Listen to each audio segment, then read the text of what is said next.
Breaking news, korte nagdesisyon na. Controversial Director Daryl Yap, sinampahan ng kasong cyber libel sa Muntinlupa Regional Trial Court, kaugnay ng mapanirang pelikula niyang The Rapist of Pepsi Paloma. Bunsod ang kaso sa reklamo ng veteran actor-comedian, producer at haligi ng Itbulaga na si Bossing Vic Soto. Piskalya pumabor kay Vic Soto sa inihain nitong cyber libel laban sa direktor na si Daryl Yap. May 10 araw para sumagot ang kampo ni Yap, pero kung hindi, maaari siya maharap sa 6 years imprisonment.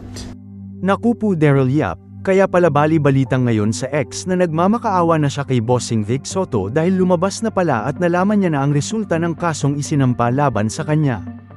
Sa isang post ng ito ni Alt Inday Badiday, sinabi niyang, "Kaloka, nagmamakaawa na raw si Betle kay host na iurong ang demanda sa kanya.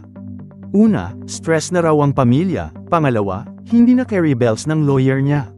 Pangatlo, walang financier ang pelikula niya. Ang kapalit, ikakampanya ang kamag-anak." Ayaw matigas na sagot ni host. So this is my reaction. Wala naman akong pinag-personal. But I'm just against irresponsible people, lalo na sa social media.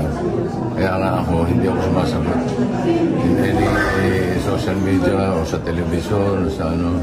I think this is the right venue to answer para sumagot sa lahat ng issue. Of course.